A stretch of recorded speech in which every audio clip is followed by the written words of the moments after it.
Hello dear future officers. तो एक बार फिर से आप सभी का बहुत बहुत स्वागत है आज के हमारे इस वीडियो में। तो आज हम करने क्या वाले हैं।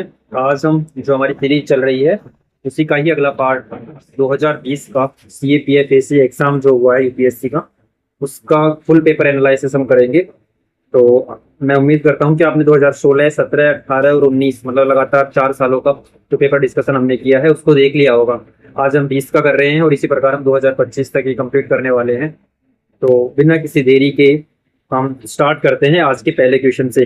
फायदा क्या हो रहा है, इसका फायदा मैं पहले बता दूं आपको। एक तो हमें पता चल रहा है, थीम्स पता चल रही हैं किन थीम से यूपीएससी क्वेश्चन पूछ रहा है। दूसरा, हमें ये पता चल रहा है कि कितने ही क्वेश्चन ऐसे हैं जो डायरेक्ट रिपीट हो रहे हैं, स्टेटमेंट रिपीट हो रहे हैं, कई टॉपिक होकर रिवीजन हो रहा है, एक एक टॉपिक में से कई कई क्वेश्चन पूछे जा रहे हैं। और धीरे धीरे ये पता चलता जा रहा है कि किस सब्जेक्ट में से कौन सी चीजें ज्यादा इंपॉर्टेंट है, जिनमें से क्वेश्चन बनते जा रहे हैं। तो ये हमारी तैयारी को ना एक पुशअप पुश करेंगे मतलब, और हमें पता चल जाएगा कि हमें कितना पढ़ना है कितना नहीं। तो ये केवल CAPF ही नहीं, अगर सिविल सर्विस का कोई भी हम एग्जाम देते हैं तो उसके लिए इम्पोर्टेंट होता है, क्योंकि कंडक्टिंग बॉडी तो एक ही है ना। तो पहले क्वेश्चन की अगर हम बात करें, आज का जो पहला क्वेश्चन है वो साइंस में गुरुत्व के प्रभाव के अंतर्गत स्वतंत्र रूप से गिर रहे किसी पिंड के लिए निम्नलिखित कथनों में से कौन सा कथन सही है। मतलब गुरुत्वाकर्षण से संबंधित है, कोई स्वतंत्र रूप से कोई पिंड गिर रहा है तो उसके लिए एक चीज इन चारों में से सही बात कौन सी है। तो शून्य त्वरण सदैव वेग को सूचित करता है। शून्य त्वरण सदैव वेग को सूचित करता है, ये गलत है, ऐसा कुछ नहीं है। अगर कोई स्वतंत्र रूप से कोई पिंड अगर गिर रहा है तो उसके लिए क्या होता है, स्वतंत्र रूप से गिरने के दौरान प्रारंभ से और अंत तक जब तक गिर नहीं जाता तब तक जो त्वरण होता है ना, त्वरण क्या होता है, वेग में परिवर्तन की जो दर होती है वस्तु की, उसको त्वरण बोलते हैं। ये शुरू से और अंत तक एक समान बना रहता है स्वतंत्र रूप से गिर रहे किसी पिंड के लिए। तो पहला क्वेश्चन का आंसर डी हो जाएगा, बाकी ये तीनों स्टेटमेंट गलत हो जाएंगे। नेक्स्ट क्वेश्चन की अगर हम बात करें तो किसी एक ही स्रोत से उत्पन्न होने वाले दो चुंबकीय क्षेत्र रेखाएं जो है ना, एक स्रोत है और उससे उत्पन्न होने वाले दो चुंबकीय क्षेत्रीय रेखाएं, अब इनमें क्या एक दूसरे से कैसे बिहेव करेंगे।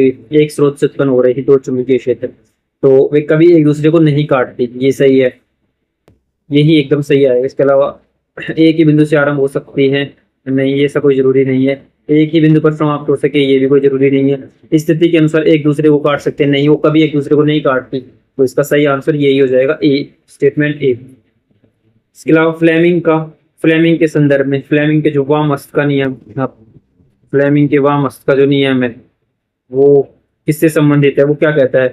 तो फ्लेमिंग के जो वामहस्त का जो नियम है ना, वो है एक चुंबकीय क्षेत्र के किसी धारावाहक चालन पर बल की दिशा को निर्धारित करता है। मतलब फ्लेमिंग क्या कहता है कि वह जो दाएं हाथ है, वाम हाथ है, उसको अगर ऐसे अंगूठे वानी हम ऐसे पकड़ ले तो, और इसके चारों तरफ अगर चुंबकीय क्षेत्र इसके चारों तरफ जो होगा, जैसे हम हमारी अंगुलियां हैं इस तरीके से, तो चुंबकीय क्षेत्र प्रभाव होगा, चुंबकीय क्षेत्र होगा। और इसके जस्ट लंबवत बाहर की ओर ऐसे, ये क्या होगा, ये बल की दिशा होगी, चालक की पर जो बल लग रहा है ना उसकी दिशा होगी ऊपर की साइड में, जस्ट अपोजिट लंबवत जो है। तो ये इसका सही आंसर हो जाएगा। नेक्स्ट क्वेश्चन की अगर हम बात करें, तीसरे क्वेश्चन की, चौथे क्वेश्चन की, तो क्या होगा। नेक्स्ट क्वेश्चन है, गति के संदर्भ में निम्नलिखित कथनों में से कौन सा कथन सही है। गति के लिए एक सही स्टेटमेंट चुनना है कि पहला जो है, सभी आवर्ती गति अनिवार्य रूप से सरल आवर्त हार्मोनिक होती है। नहीं, जरूरी नहीं कि सभी आवर्त गतियां क्या हो, हार्मोनिक हो, सरल आवर्त। लेकिन अगर सभी सरल आवर्त गतियां क्या होती है, अनिवार्य रूप से आवर्ती गतियां होती हैं। जो सभी सरल आवर्त गतियां होती है ना, अनिवार्य रूप से क्या होती है, आवर्त गति होती है। तो ये गति के लिए सही स्टेटमेंट है, बी आंसर। इसके अलावा दो स्टेटमेंट गलत है, लेकिन देख लेते हैं हम। सरल आवर्त गतियां और गति की आवर्तिकता के बीच में कोई सहसंबंध नहीं होता है, ये हमने पढ़ा ऊपर। सरल आवर्त गति एवं आवर्त गति के बीच संबंध गति कर रहे पिंड के द्रव्यमान पर निर्भर करता है, नहीं करता। नेक्स्ट क्वेश्चन की अगर हम बात करें तो गति सीमा से अधिक रफ्तार, ओवर स्पीडिंग वाले वाहनों की रोकथाम के लिए पुलिस द्वारा प्रयुक्त जो रडार है किस सिद्धांत पर कार्य करता है। जो ओवर स्पीडिंग है ना, उसकी रोकथाम के लिए जो उपकरण जो यूज करते हैं, जो रडार जो यूज करते हैं, वो किस प्रभाव पर काम करता है, तो वो करता है डोपलर इफेक्ट के ऊपर काम करता है। तो इसका आंसर क्या हो जाएगा, डोपलर इफेक्ट, सी स्टेटमेंट। छठे क्वेश्चन की बात करें तो न्यूटन की गति के तीसरे नियम के संदर्भ में निम्नलिखित में से कौन सा एक कथन सही नहीं है। अब ये फिर से सिलसिला स्टार्ट हो गया। एक चीज तो पक्की पकड़ में आ गई, ये नई वाले क्वेश्चन है, बहुत ज्यादा पूछने वाला है, देख लेना आप, हर साल यही रह रहा है। तो न्यूटन की गति के तीसरे नियम के संदर्भ में कौन सा सही नहीं है हमें बताना है। पहला है प्रकृति में कोई भी बल कभी भी एकल रूप से प्रभावी नहीं होता, सही बात है। इसके अलावा जब गुरुत्व के कारण पृथ्वी किसी पत्थर को नीचे की ओर खींचती है तो पत्थर भी पृथ्वी पर बल लगाता है, तो ये भी सही है। तीसरे नियम एक कार्य कारण संबंध अंतर्निहित होता है, तीसरे नियम गलत, ऐसा कोई संबंध नहीं होता तीसरे नियम के तहत, जो मतलब प्रत्येक गति के विपरीत भी गति होती है, ये न्यूटन की तीसरी गति का जो रूल है, तो इसमें कोई कार्य कारण संबंध नहीं होता, तो ये गलत स्टेटमेंट हो जाएगा और हमारा आंसर भी यही हो जाएगा। इसके अलावा तीसरे नियम में कोई कार्य कारण संबंध अंतर्निहित नहीं होगा, ये सही है। नेक्स्ट क्वेश्चन की अगर हम बात करें 7वें क्वेश्चन की, मैग्नीशियम का उपयोग किसमें होता है। मैग्नीशियम का उपयोग किसमें होता है, तो जो आतिशबाजी में एक चमकीला सफेद प्रकाश प्राप्त होता है ना, आकाश में जाने के बाद जो लाइट प्राप्त होती है आतिशबाजी में, तो उसमें मैग्नीशियम का उपयोग किया जाता है। नेक्स्ट क्वेश्चन की अगर हम बात करें, निम्नलिखित घटकों में से कौन सा एक पेंट में, प्रलेप भी बोलते हैं, में नहीं होता है, मतलब पेंट में क्या नहीं होता, इनमें से एक बताने। तारपीन का तेल तो होता है थिनर पतला करने के लिए। पॉलीहाइड्रोक्सीफिनोल एंटी स्किनिंग एजेंट के रूप में, ये भी सही है।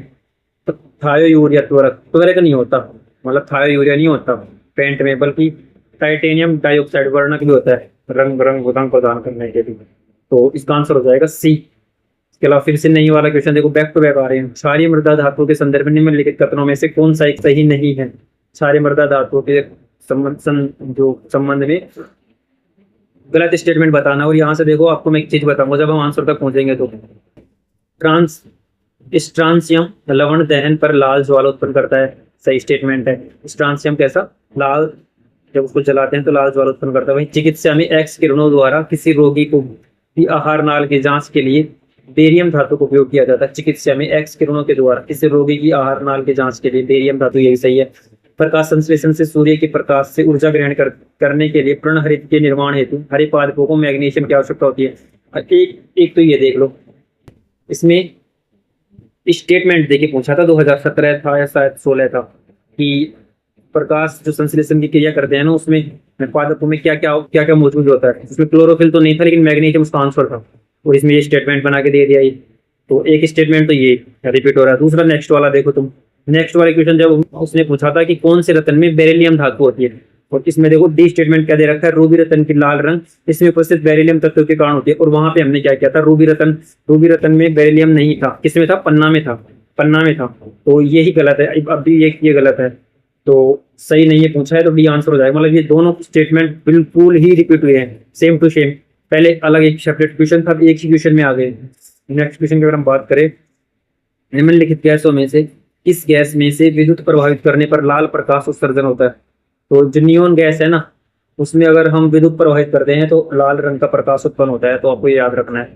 नेक्स्ट क्वेश्चन की अगर हम बात करें, तो जल की स्थायी कठोरता, हार्डनेस को दूर करने के लिए निम्नलिखित विधियों में से कौन सी एक उपयोग में लाई जाती है। जल में स्थायी कठोरता को दूर करने के लिए, तो वो लाई जाती है जो आयन विनिमय जो विधि है, आयन विनिमय विधि, वो काम में लाई जाती है किसके, जल में जो स्थायी कठोरता है उसको दूर करने के लिए। वहीं नेक्स्ट क्वेश्चन की अगर हम बात करें, तो निम्नलिखित में से कौन सा एक प्रकाश रासायनिक धूम कोहरा फोटोकेमिकल स्मोक का घटक नहीं है। तो फोटोकेमिकल स्मोक है ना, उसका घटक नहीं है, 3 है, ओजोन भी है, और एसिटिलिक नाइट्रेट भी है, और नाइट्रिक ऑक्साइड भी है। लेकिन पॉली एरोमेटिक हाइड्रोकार्बन है ना, तो ये जो रासायनिक धूम कोहरा है, प्रकाश रासायनिक धूम कोहरा, उसका एक घटक नहीं है, तो इसका आंसर हो जाएगा सी। नेक्स्ट क्वेश्चन की हम बात करें, तो यूकेरियोटिक क्रोमेटिन किससे बना होता है। यूकेरियोटिक जो क्रोमेटिन होता है ना, वो किससे बना होता है, तो वो बना होता है डीएनए से और प्रोटीन से बना होता है। तो यूकेरियोटिक क्रोमेटिन किससे बना होता है, डीएनए से और प्रोटीन से बना होता है।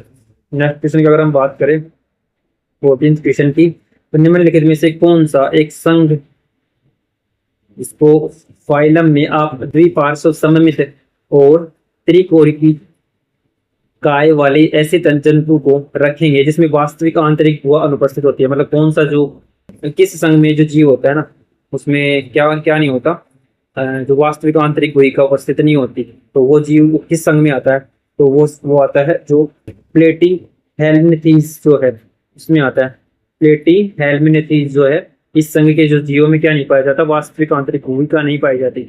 मनुष्य में श्वसन के समय गैस की विनिमय का वास्तविक स्थान क्या होता है? गैस का जो विनिमय करते हैं ना, आदान प्रदान बदला करते हैं, तो उसका जो वास्तविक स्थान क्या होता है? वो कूपिकाओं में हम करते हैं, कूपिकाओं में फूल जाती हैं और जैसे ही पिचक जाती हैं फूल जाती कूपिकाएं, जैसे गैस का ऑक्सीजन हम बाहर अंदर खींचते हैं तो CO2 बाहर छोड़ते हैं, तब तो कूपिका क्या होती है? गैसीय विनिमय का वास्तविक स्थान होती है। नेक्स्ट क्वेश्चन की अगर हम बात करें, मानव शरीर में वह कौन सा हार्मोन है जो रक्त में स्रावित होता है और एवं हृदय निस्पंदन की दर को नियंत्रित करता है? हृदय निस्पंदन की दर को नियंत्रित करने वाला और मानव के रक्त में स्रावित होने वाला हार्मोन कौन सा है? एड्रेनलिन जो हार्मोन है वो किसमें? हृदय स्पंदन की दर को नियंत्रित करता है।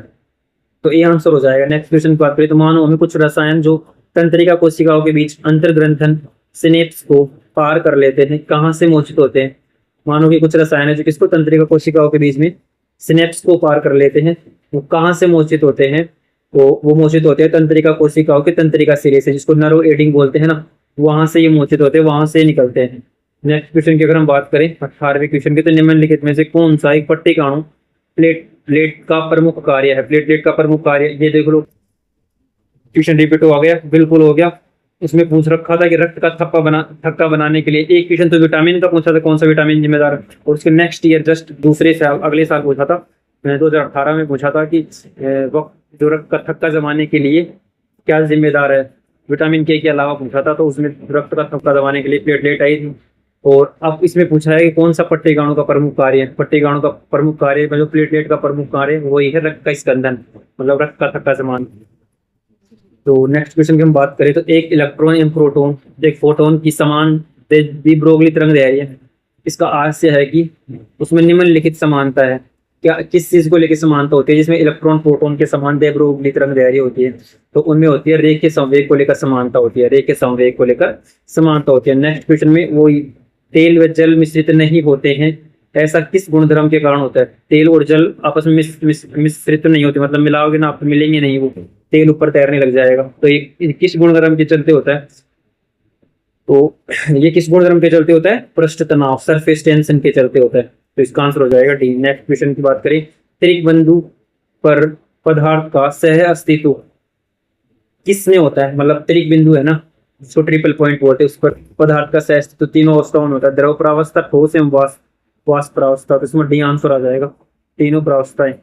नेक्स्ट क्वेश्चन की हम बात करें तो किस नियतांक कांस्टेंट पर गुप्त उष्मा में परिवर्तन के संगत होते हैं? किस नियतांक पर गुप्त उष्मा में परिवर्तन के संगत होती है? तो केवल तापमान पर है ना, गुप्त उष्मा और उष्मा में परिवर्तन क्या होते हैं? एक दूसरे से संगत होते हैं, तो केवल तापमान इसका आंसर आ जाएगा। 22वें क्वेश्चन में ये आंसर आ जाएगा। नेक्स्ट क्वेश्चन की हम बात करें तो प्रकाश विद्युत प्रभाव के बारे में निम्नलिखित कथनों में से कौन सा से सही नहीं है?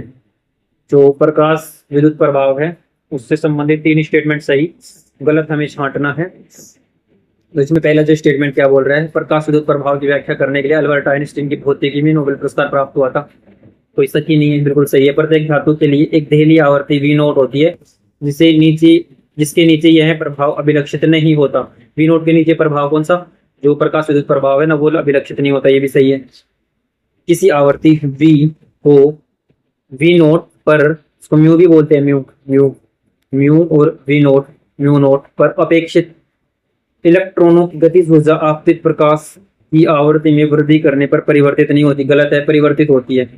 तो यही आंसर आ जाएगा हमारा सी। इसके अलावा जो उत्क्षेपित जो इलेक्ट्रॉनों की संख्या होती है ना, आपतित प्रकाश की तीव्रता के समानुपाती होती है, बिल्कुल सही है। प्रकाश की तीव्रता जितनी ज्यादा होगी तो इलेक्ट्रॉनों की जो संख्या होगी ना, आपतित इलेक्ट्रॉनों की, वो भी अधिक होगी। नेक्स्ट क्वेश्चन की हम बात करें तो क्लोरीन परमाणु की औसत परमाणु सन्निहित, जिसको एटॉमिक मास बोलते हैं, क्लोरीन के लिए कितना होता है? वो 35.5 होता है। क्लोरीन 17 पे आता है और लगभग दुगने के आसपास होता है, 17.5 35.5 इसका आंसर हो जाएगा क्लोरीन के लिए परमाणु होता है। नेक्स्ट क्वेश्चन की हम बात करें 25वें क्वेश्चन की, तो निम्नलिखित में से कौन सा एक विषम चक्रीय एरोमेटिक यौगिक नहीं है? विषम चक्रीय एरोमेटिक यौगिक नहीं है, ये हमें बताना है इन चारों में से। तो कौन सा नहीं है? जो ट्रोपोलोन है, ट्रोपोलोन इसका राइट आंसर हो जाएगा, ये नहीं है। बाकी 3 है विषम चक्रीय एरोमेटिक यौगिक, फ्लोरोन है, थायोफिन है और पिरिडीन है। नेक्स्ट क्वेश्चन की हम बात करें 26वें क्वेश्चन की, तो निम्नलिखित खनिजों में से कौन सा एक खनिज प्राकृतिक रूप से पाया जाने वाला सिलिकेट नहीं है। हमें बताना है कि कौन सा एक प्राकृतिक रूप से पाया जाने वाला खनिज है लेकिन वो सिलिकेट नहीं है। तो इसमें जो आंसर है ना बॉक्साइट, जो इसका आंसर आ जाएगा बॉक्साइट, सिलिकेट नहीं है। जबकि फेल्डस्पार, जियोलाइट, माइका क्या है, ये सिलिकेट है, प्राकृतिक रूप से पाए जाने वाले खनिज और सिलिकेट भी में पाया जाता है। नेक्स्ट क्वेश्चन की हम बात करें तो कोशिका के किस भाग में ग्लूकोज पायरुवेट में रूपांतरित होता है? ग्लूकोज किस में कन्वर्ट होता है? पायरुवेट में। किस भाग में कन्वर्ट होता है? तो ये कन्वर्ट होता है कोशिका द्रव्य जो है साइटोप्लाज्म में, उसमें ग्लूकोज पायरुवेट में ट्रांसफर होता है, रूपांतरित होता है। निषेचन पश्चात बीजांड की बात करें, ओव्यूल और अंडाशय ओवरी क्रमिक रूप से विकसित होकर क्या बनाते हैं? मतलब जो बीजांड और अंडाशय जो है ना, अब निषेचन के बाद में जब विकसित होंगे तो क्या बनाएंगे? पहले बीज बनाएंगे देन फल बनाएंगे। तो ये बिल्कुल सही है, बीजांड तो बीज बनाएगा और अंडाशय फल बनाएगा। तो ए आंसर इसका, ए स्टेटमेंट इसका सही आंसर हो जाएगा। नेक्स्ट क्वेश्चन की हम बात करें तो निम्नलिखित में से कौन सा एक सही है? चारों में से एक सही स्टेटमेंट हमें सिलेक्ट करना है कि कौन सा सही है। सभी जीवों में ग्लूकोज विखंडित होकर CO2 और H2O में ऊर्जा देता, गलत है। सभी में CO2 जल और ऊर्जा दे, यह नेसेसरी नहीं। हमारी पेशी कोशिकाओं में ग्लूकोज विखंडित होकर एथेनॉल CO2 एवं ऊर्जा देता है, जरूरी नहीं है ये सारी चीजें ही दे। इसके अलावा ये स्टेटमेंट बिल्कुल सही है, सभी वायु ऊतकों में ग्लूकोज विखंडित होकर CO2 H2O एवं ऊर्जा देता है। सभी जीवों में नहीं, जबकि वायु ऊतक जो होते हैं ना, वायु ऊतक, उनमें ये CO2 H2O और ऊर्जा देते हैं ग्लूकोज विखंडित होकर। तो सी इसका सही आंसर सही हो जाता है आंसर। यीस्ट में ग्लूकोज विखंडित होकर लैक्टेट और ऊर्जा देता है, गलत है, ये भी गलत है। तो इसका सी आंसर हो जाएगा, सभी वायु ऊतकों में ग्लूकोज विखंडित होकर क्या देता है? CO2 H2O में ऊर्जा देता है। एक ही खेत की विभिन्न पंक्तियों में दो या दो से अधिक फसलों को उगाना क्या कहलाता है? एक खेत है और विभिन्न अलग अलग पंक्तियों में दो या दो से ज्यादा हम अगर फसलें उगा रहे हैं तो उसको अंतर फसल बोलेंगे, इंटरक्रॉप्स बोलेंगे। तो इसका आंसर क्या हो जाएगा? बी हो जाएगा। नेक्स्ट क्वेश्चन की अगर हम बात करें तो निम्नलिखित में से किसने फेड कप हार्ट पुरस्कार 2020, करंट अफेयर का क्वेश्चन हो गया, और किस कप की बात कर रहे हैं?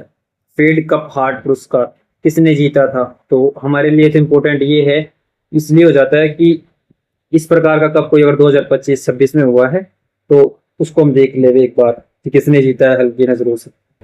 ये जो कप था ये सानिया मिर्जा ने जीता था, उस टाइम की बात है 2020 की। और नेक्स्ट क्वेश्चन की हम बात करें, राष्ट्रीय प्रौद्योगिकी जो दिवस है वो कब मनाया जाता है? तो राष्ट्रीय प्रौद्योगिकी जो दिवस है वो मनाया जाता है 11 मई को। 11 जो मई है उसको राष्ट्रीय प्रौद्योगिकी दिवस मनाया जाता है। नेक्स्ट क्वेश्चन की अगर हम बात करें तो 10 मई 2020 को जो मिशन सागर के अंतर्गत विभिन्न देशों को खाद्य एवं कोविड संबंधित सामग्री पहुंचाने के लिए किस जहाज की तैनाती की गई थी? जो ये भी करंट का क्वेश्चन है, कोविड के लिए एक जहाज तैनात किया गया था ताकि खाद्य पहुंचाया जा सके। तो जिस जहाज का ये उपयोग किया गया था ना उसका नाम था INS केसरी का उपयोग किया गया था। ये करंट के क्वेश्चन है, ये इनको मैं ट्वीक जल्दी से करवा देता हूँ आपको, बस सिर्फ इनसे थीम समझना है। वर्ष 2019-20 बजट अनुमान में भारत सरकार ने सकल घरेलू राजस्व ग्रोस टैक्स रेवेन्यू 2019-20 के बजट से संबंधित, क्योंकि बजट पे है ना 2025-26 का, सॉरी 26-27 का जो बजट है उसमें मैं एक सेपरेट वीडियो लेके आऊंगा, क्योंकि बजट से हर साल 3 से 4 क्वेश्चन डायरेक्ट पूछ रहा है सिर्फ फैक्चुअल इन्फॉर्मेशन। तो इसके लिए मुझे एक अलग से वीडियो मैं लेकर आऊंगा, आप उसको जरूर देख के चले जाओगे ना तो आपके क्वेश्चन कुछ एक्स्ट्रा ऑर्डिनरी पूछ ले, उसको UPSC कहते हैं, तो वो बात अलग है। वरना मैक्सिमम अगर 3 से 4 क्वेश्चन आ रहे होंगे ना तो 3-4 हैं तो 3 तो डेफिनेटली हो जाएंगे उस वीडियो को देखने के बाद। तो इसमें क्या पूछ रखा है, किसका सर्वाधिक योगदान है सकल टैक्स राजस्व में? 2019-20 की बात चल रखी है, उस टाइम की बात है। और इसका जो आंसर था ए था, जीएसटी का उस टाइम पे सबसे ज्यादा वो था। इस टाइम पे अब की बात करें तो सबसे ज्यादा सकल कर राजस्व में सबसे ज्यादा योगदान है तो निगम कर का है, निगम कर का। इसके अलावा निगम से भी ज्यादा इस साल तो जो आयकर है ना, इनकम टैक्स, उसका है दूसरे नंबर पे आ गया निगम कर। तो और हम डिटेल्स में देख लेंगे जब बजट वाला वीडियो लेकर आएंगे। तो नेक्स्ट क्वेश्चन की हम बात करें, MSME से क्या तात्पर्य है? मध्यम लघु एवं सीमांत उद्यम जो है, मीडियम स्मॉल एंड मार्जिनलाइज्ड जो एंटरप्राइजेस, इसकी फुल फॉर्म पूछ रखा है, मध्यम लघु एवं सीमांत उद्यम, सूक्ष्म लघु एवं सीमांत उद्यम, मध्यम का ये तो नहीं है, वो बिल्कुल भी नहीं होगा, सूक्ष्म लघु एवं मध्यम उद्यम। तो इसका जो आंसर होगा ना वो क्या होगा? उसका आंसर हो जाएगा M से माइक्रो, S से स्मॉल, M से मीडियम, और ई से एंटरप्रेन्योरशिप। तो ये इसका आंसर हो जाएगा डी, सीमांत नहीं है, मध्यम हो जाएगा। तो नेक्स्ट क्वेश्चन की अगर हम बात करें तो विश्व आर्थिक मंच की बात करें, वर्ल्ड इकोनॉमिक जो फोरम है उसके 74वें वैश्विक ऊर्जा संक्रमण सूचकांक ग्लोबल एनर्जी ट्रांजिशन इंडेक्स हमारे लिए इंपॉर्टेंट, हमारे एग्जाम के लिए अब के लिए इंपॉर्टेंट एक तो ये हो जाएगा कि वर्ल्ड इकोनॉमिक फोरम और ये जो रिपोर्ट है ग्लोबल एनर्जी ट्रांजिशन इंडेक्स कौन जारी करता है, WEP वर्ल्ड इकोनॉमिक फोरम के द्वारा जारी किया जाता है। अभी तो इतना ही। दूसरा, कौन सा देश शीर्ष स्थान पर, वो बात तो रखिए 74वें वैश्विक ऊर्जा मतलब 74वां मतलब उस टाइम की है कि 2020 का पेपर है, तो लगभग 2019 की या 2020 की रिपोर्ट की बात कर रखा है। तो उसमें सबसे टॉप पर कौन था, उसमें भारत ही टॉप पर था। और अब की बात करें तो इसको हम अपडेट कर लेंगे हमारे वन शॉट वीडियो जो करंट अफेयर के स्पेशल आएंगे ना उसको। ऑपरेशन सद्भावना किसकी पहल है, तो ऑपरेशन जो सद्भावना पहल है वो किसके द्वारा चलाई गई थी। सद्भावना जो पहल भारतीय थल सेना जो है ना, हमारी आर्मी के द्वारा चलाई गई थी ऑपरेशन सद्भावना। नेक्स्ट क्वेश्चन की अगर हम बात करें तो भारतीय थल सेना का निम्नलिखित में से कौन सा पद भारतीय वायुसेना के विंग कमांडर के समकक्ष है। ऐसा ही सेम टू सेम क्वेश्चन और थोड़ा बड़ा था, कुछ थोड़ा कॉलम्स में था, तीनों सेनाओं का कंपैरिजन करवा रहा था। यूपीएससी सीएससी जो 2024 है ना उसमें पूछा गया था डायरेक्ट। तो इस क्वेश्चन का हम देखें तो लेफ्टिनेंट कर्नल जो होता है ना उसकी रैंक होती है भारतीय वायुसेना जो के विंग कमांडर के समकक्ष होते हैं लगभग। इसके अलावा नेक्स्ट क्वेश्चन हम बात करें तो सौर शहरों का विकास जो डेवलपमेंट ऑफ सोलर सिटीज कार्यक्रम के अनुसार 5 वर्ष की समाप्ति पर पारंपरिक ऊर्जा की दर्शाई गई मांग में न्यूनतम कमी कितनी है कि 5 साल में इन शहरों के विकास के बाद में कितनी कमी हो जाएगी कि पारंपरिक ऊर्जा है उसमें 5 साल के अंदर अंदर। तो ये जो कमी हो जाएगी वो हो जाएगी लगभग 10% की कमी हो जाएगी। मई 2020 की बात करें तो पश्चिम बंगाल एवं बांग्लादेश के कुछ भागों में विध्वंसक करने वाले चक्रवात को निम्नलिखित में से किस देश के सुझाव पर एम्फन नाम दिया गया था। तो चक्रवात आया था होगा वो 2020 की बात है, तो उसको एम्फन नाम किस देश ने दिया था, तो बी थाईलैंड जो है ना उसने दिया था इसका नाम एम्फन। क्योंकि चक्रवातों का नाम है ना वो कंट्री वार दिया जाता है देश के नाम से। तो 2020 में जब ये चक्रवात आया होगा तो उसका जो टर्म होगा वो थाईलैंड का होगा। इस प्रकार नेक्स्ट क्वेश्चन की अगर हम बात करें प्राकृतिक जनसंख्या परिवर्तन की गणना किस प्रकार की जाती है कि प्राकृतिक रूप से जो जनसंख्या में परिवर्तन हो रहा है ना उसकी गणना किस प्रकार की जाती है। उस गणना जन्म दर से मृत्यु दर को घटाकर, मतलब जितनी बर्थ रेट है ना, बर्थ रेट जितनी है उसमें से हम जो डेथ रेट जो मृत्यु दर है ना उसको घटा देंगे तो प्राकृतिक रूप से जनसंख्या परिवर्तन की गणना हो जाएगी। मतलब कितनी जनसंख्या बढ़ रही है तो कितनी या घट रही है इसका परिवर्तन आ जाएगा किससे, जन्म दर में से मृत्यु दर को घटाकर। Answer option A. Next question की हम बात करें 42वें क्वेश्चन की, तो रेत बालू अथवा इसको समुद्री कंकड़ भी बोलते हैं सिंगल का एक लंबा संकरा फैलाव जिसका एक छोर मुख्य भूभाग से जुड़ा होता है क्या कहलाता है। तो रेत या संकरी जो कंकड़ है इसका एक लंबा संकरा फैलाव जिसका एक छोर किससे मुख्य भूभाग से जुड़ा होता है उसको सैंड स्पिट बोलते हैं, बालू सिंक के रूप के नाम से जाना जाता है, बालू सिंक। नेक्स्ट क्वेश्चन की अगर हम बात करें निम्नलिखित में से कौन सा एक प्रवाल भित्ति जो है कोरल रीफ के महत्व को स्पष्ट नहीं करता।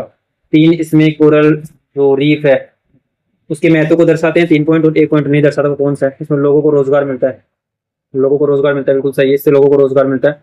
इसमें भवन सामग्री, हाँ ठीक है, बिल्डिंग के लिए मटेरियल्स। आप अगर यूट्यूब पे आप देखोगे तो जिस जहां जहां पे कोरल रीफ पाई जाती है वहां पे जो लोग रहते हैं ना वो इन कोरल रीफ की मदद से वो अपना घर बना लेते हैं। दूसरा ये तूफानों में तटरेखा की रक्षा करते हैं, लोगों को रोजगार इस प्रकार देते हैं ना कि जहाँ पे कोरल रीफ होंगे वहां मत्स्य पालन अच्छे से हो जाएगा, मछलियों की संख्या ज्यादा हो जाएगी तो वो रोजगार का साधन बन जाता है। ये तूफानों से तटरेखाओं की रक्षा करता है, सही है। जो भी तूफान आते हैं इनसे टकराकर धीरे धीरे इनकी गति कम करते हैं, तो ये भी सही है। गलत पूछ रखा है तो भूकंपों से समुदाय गलत है क्योंकि ये समुद्र में पाए जाते हैं तटों के किनारे, ये भूकंप से कोई समुदाय की रक्षा नहीं कर पाते, तो इसमें आंसर आ जाएगा डी। नेक्स्ट क्वेश्चन की अगर हम बात करें 44वें क्वेश्चन की, तो एकेशिया वृक्ष के बारे में निम्नलिखित कथनों में से कौन सा सही है। एकेशिया जो वृक्ष है उसके बारे में सही स्टेटमेंट हमें बताना है, सही स्टेटमेंट कौन सा है।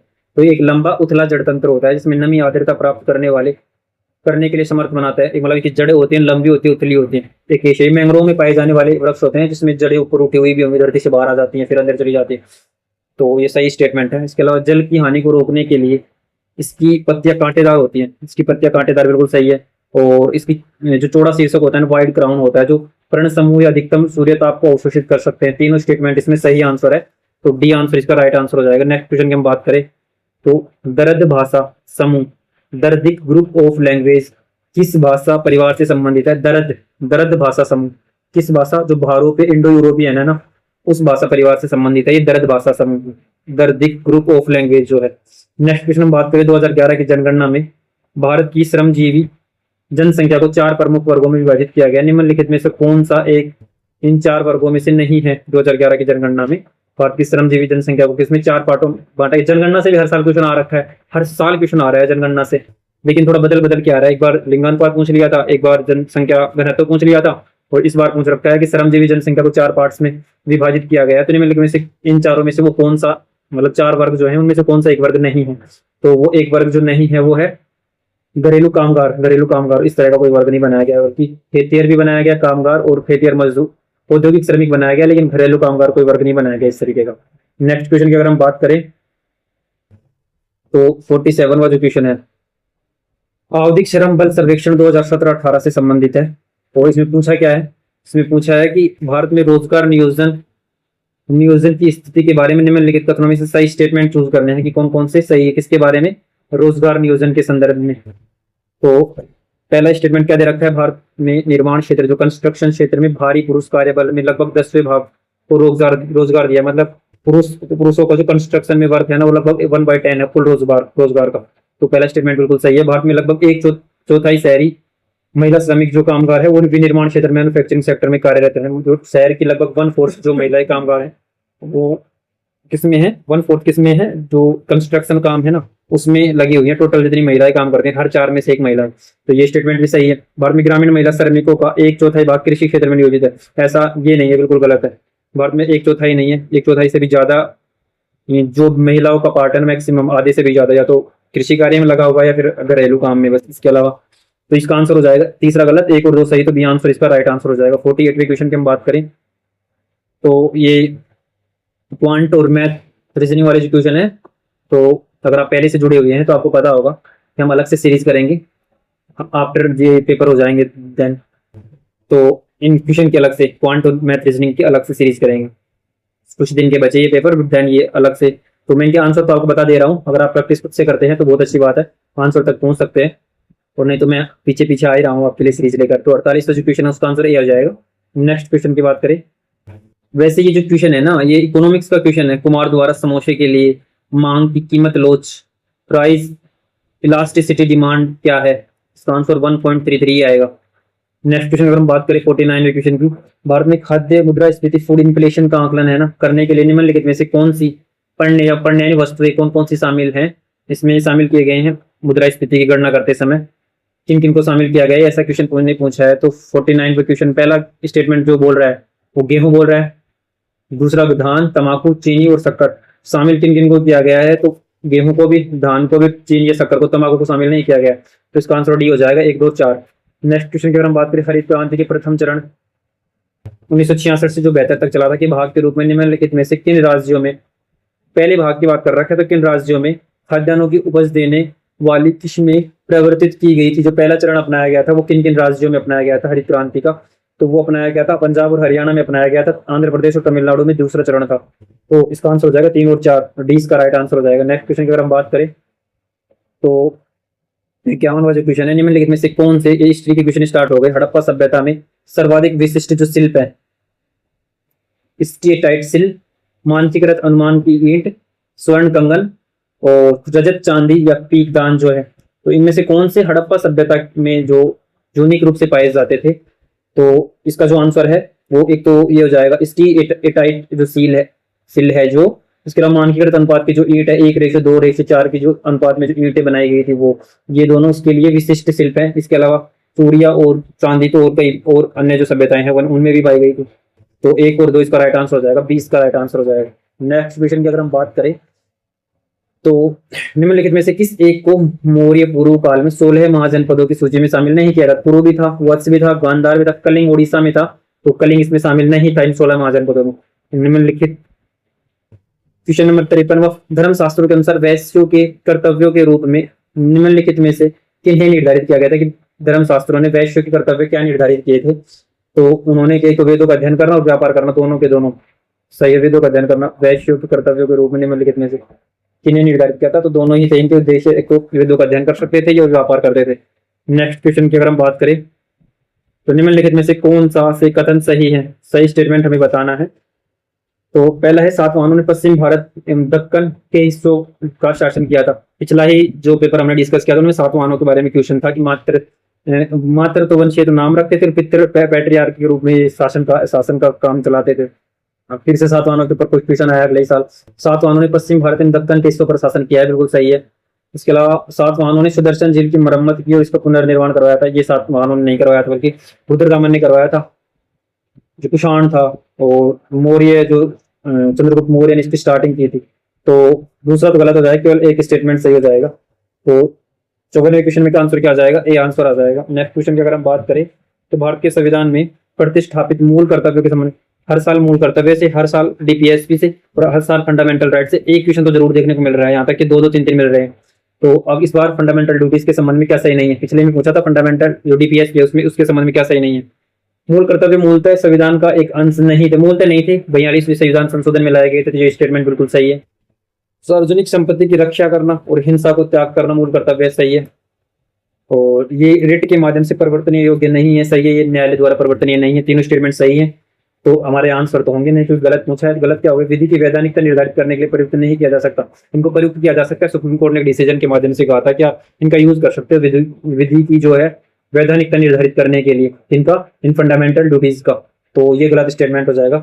तो आंसर हो जाएगा डी आंसर। नेक्स्ट क्वेश्चन की अगर हम बात करें तो किसी राज्य का राज्यपाल के विवेकाधिकारों के संबंध में, तो विवेकाधीन जो शक्ति दी गई है ना, राष्ट्रपति को स्पष्टता नहीं दी गई है संविधान में, लेकिन राज्यपाल को दी गई है। किस आर्टिकल के तहत दी गई है ये आपको कमेंट बॉक्स में बताना है। तो कब कब वो इसका यूज कर सकता है, एक तो जब विधान परिषद की परामर्श से संतुष्ट नहीं हो तो वो अपने विवेकाधिकार का क्या कर सकता है, पालन कर सकता है। दूसरा, संविधान कुछ निश्चित मामलों में उससे विवेकाधीन की विवेकानुसार कार्य करने की क्या कर सकता है, अपेक्षा करता है।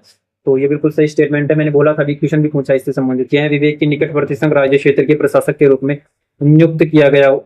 वह किसी निकटवर्ती संघ राज्य क्षेत्र, हाँ, अगर उसके कोई राज्य के नियरेस्ट किसी यूटीज में उसको नियुक्त किया गया हो तो वहां प्रशासक के रूप में वो अपने विवेक से कार्य कर सकता है। तो इसके तीनों स्टेटमेंट क्या हो जाएंगे, सही हो जाएंगे। राज्यपाल की विवेकाधीन शक्ति से संबंधित है। समाजवाद के बारे में निम्नलिखित में से कौन सा कथन सही नहीं है पूछ रखा है। तो गलत स्टेटमेंट हमें बताना है। समाजवाद, समाज का विश्लेषण किससे करते हैं, आय के वितरण के आधार पर, सही है। अमीर, गरीब, सर्वहारा, ये सारे। यह समुदाय की केंद्रीयता पर बल देता है, समुदाय की केंद्रीयता पर बल नहीं देता। ये समाज की केंद्रीयता पर बल देता है। क्वेश्चन, समाज की केंद्रीयता पर बल नहीं देता बल्कि किसके ऊपर, समाजवाद बल देता है। सभी को समान रूप से शासन में अधिकार मिले, सबको सब कुछ समान रूप से मिले, न कि किसी एक समाज की केंद्रीयता पर बल देता है। तो इसका गलत स्टेटमेंट ये हो जाएगा, आंसर भी इसका यही हो जाएगा। इसके अलावा समाजवादी यह विश्वास करते हैं कि समाज का वर्ग विभाजन यथार्थ तथा वास्तविकता से हो, तो इसलिए ये अप्रतिकार योग्य है। तो समाजवाद का विश्वास है कि सामग्री का लाभ आवश्यकता के अनुसार वितरित होना चाहिए। तो ये भी सही है, ये सही है। बी जो है इसका स्टेटमेंट वो गलत हो जाएगा। नेक्स्ट क्वेश्चन की अगर हम बात करें 58वें क्वेश्चन की, तो एक तरफ संकल्पना दे रखा है और एक तरफ उसकी व्याख्या दे रखा है और हमें इसको मिलाना है कि कौन सा किससे मिलता है। तो पहला जो दे रखा है वो दे रखा है बहुलवादी जनतंत्र। तो बहुलवादी जनतंत्र का मतलब क्या होता है, पहले हम उद्देश्य से देखते हैं। सत्ता का प्रयोग सदैव कुछ विशेष अधिकृतों के द्वारा किया जाए, कुछ विशेष अधिकृतों द्वारा सत्ता का प्रयोग किया जाए तो वो क्या जाएगा, संभ्रांत वर्गवादी हो जाएगा। मतलब डी किसमें जाएगा, इसमें चला जाएगा। और व्यक्तिगत या व्यक्तिक क्षमताओं का उच्चतम एवं सुसंगत विकास, तो ये विकास परक हो जाएगा जनतंत्र। वही संपत्ति के स्वामित्व के माध्यम से सामाजिक न्याय समानता पर काम लोक जनतंत्र में।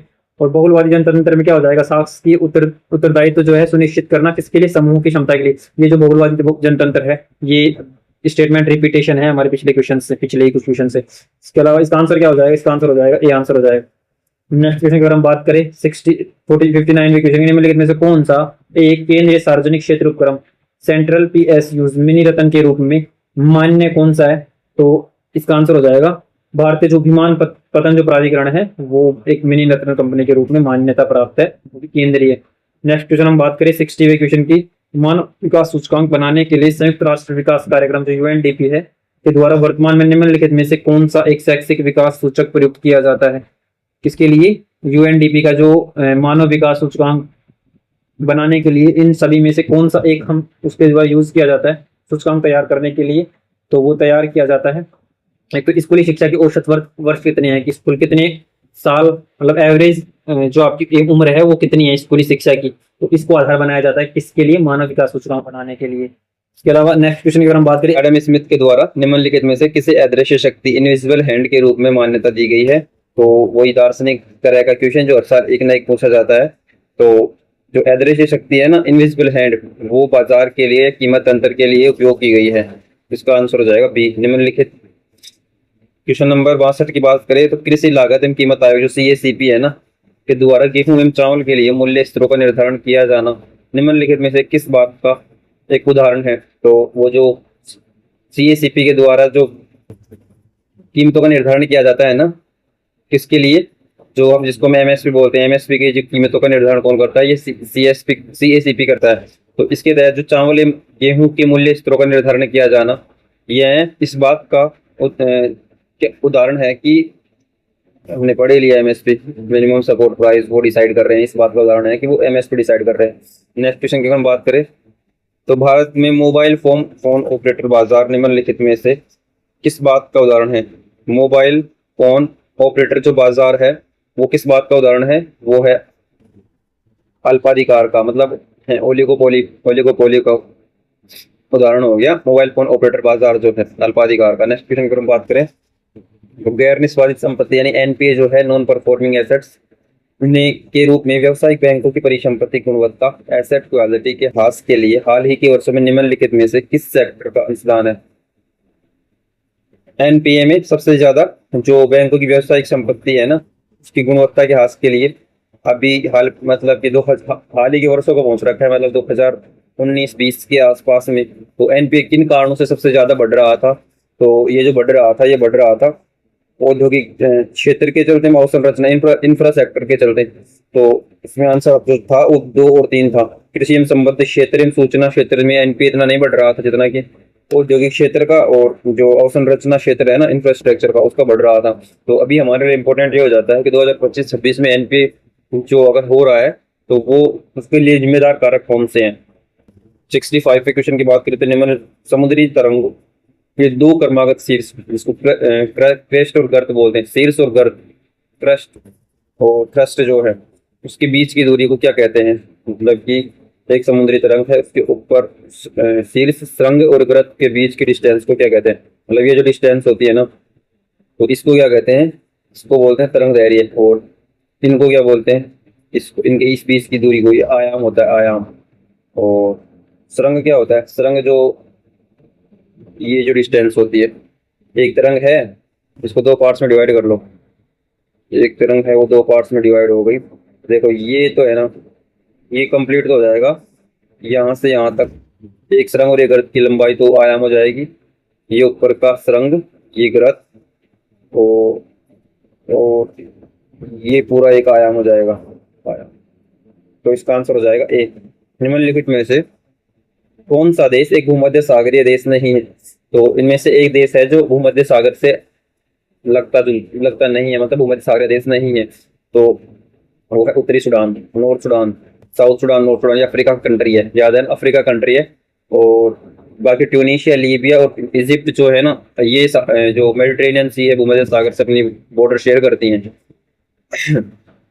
67वां क्वेश्चन जो है, लाभार्थियों की बैंक में सीधे सहाय की सब्सिडी अंतरण करने की जो पहल है निम्नलिखित में से किससे संबंधित है? तो जो सब्सिडी है ना, वो डायरेक्ट किस पहल के अंतर्गत डाली जाती है? किसके जो उपभोक्ता हैं, जो लाभार्थी हैं, उनके खातों में? तो LPG जो उज्ज्वला योजना चलाई गई थी ना, उसके तहत में जो LPG बांटे जा रहे थे, उनके लिए सीधे जो सब्सिडी होती है ना, वो सीधे लाभार्थियों के खाते में डाली जाती है, तो LPG उपभोक्ताओं के लिए। नेक्स्ट क्वेश्चन की अगर हम बात करें तो निम्नलिखित में से कौन सा काष्ठ भू आकृति स्थल रूप आकार में सबसे बड़ा कौन सा है?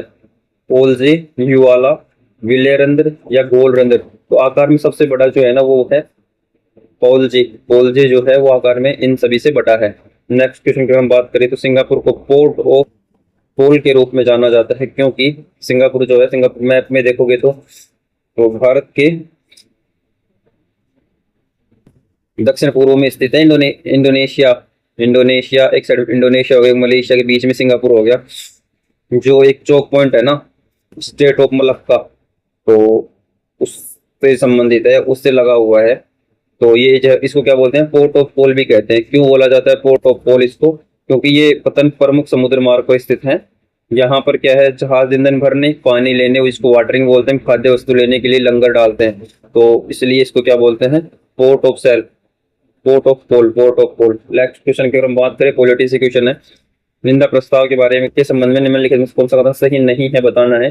तो इसे लाने के लिए निंदा प्रस्ताव में सदन की अनुमति लेनी होती, नहीं, सदन की अनुमति है ना, उसकी आवश्यकता नहीं है निंदा प्रस्ताव लाने के लिए, कोई भी ला सकता है। इसमें ये प्रस्ताव अगर पारित हो जाता है तो चाहे किसी के स्पेशल किसी मंत्री के लिए या पूरी मंत्रिपरिषद के विरुद्ध लाया जा सकता है, और ये पारित हो जाता है तो केवल निंदा मात्र होती है। इसमें सरकार इस्तीफा नहीं देती, पद से त्याग नहीं देती, तो इसे लाने के लिए सदन की अनुमति की आवश्यकता नहीं होती, यही गलत हो जाएगा, यही आंसर है। इसके अलावा इस पर चर्चा के लिए समय एवं तिथि निश्चित करने हेतु सरकार स्वतंत्र है, जब मन करे तब। यह है, संपूर्ण मंत्रिपरिषद के विरुद्ध भी लाया जा सकता है, किसी एक मंत्री के विरुद्ध भी लाया जा सकता है। प्रस्ताव के नियमानुसार होने का निर्णय अध्यक्ष स्पीकर के द्वारा लिया जाता है, तो निर्णय जो कौन लेगा, स्पीकर के द्वारा लिए जाते हैं। तीनों सही है, बाकी तीन। निम्नलिखित में से कौन सी एक धन विधेयक मनी बिल की सही विशेषता नहीं है। मनी बिल के बारे में हर साल क्वेश्चन आ रहा है, चाहे एक ना एक स्टेटमेंट मिल रहा हो या कुछ भी, हर साल मनी बिल के बारे में क्वेश्चन आ रहा है। तो इस बार जो गलत जो हमें बताना है इनमें से एक मनी बिल के बारे में, इसे केवल लोकसभा में पुनः स्थापित किया जा सकता है, बिना सोचे समझे सही है ये। तो अध्यक्ष का पद रिक्त होने की स्थिति में उपाध्यक्ष भी धन जो विधेयक है उसको सर्टिफाइड कर सकता है जब अध्यक्ष जब नहीं है तो उपाध्यक्ष तो अध्यक्ष के पद को संभाल रहा होगा, तो वो भी इसको सर्टिफाई कर सकता है, सही है। कोई विधेयक धन विधेयक है या नहीं, यह निश्चय करने का काम होता है स्पीकर का, अंतिम निर्णय होता है, ये भी सही है। तो ये तीनों स्टेटमेंट सही है, हमें गलत बताना है। दोनों सदनों की ज्वाइंट समिति के पास भेजा जा सकता है, ज्वाइंट समिति का कोई प्रावधान नहीं है धन विधेयक के लिए, गलत हो जाएगा और हमारा आंसर हो जाएगा ये डी आंसर हो जाएगा, गलत ही हमें बताना था। सामाजिक न्याय के विचार के लिए यह आवश्यक है कि समानुपातिकता के सिद्धांत के समान व्यवहार जोड़ा जाए। तो सामाजिक न्याय का विचार क्या कहता है, सामाजिक न्याय का विचार के लिए क्या आवश्यक है, ये हमेशा छांटना है। तीनों में समानुपातिकता के सिद्धांत के लिए समान व्यवहार जोड़ा जाए, सभी व्यक्तियों को उचित एवं समान महत्व दिया जाए, ये सही है।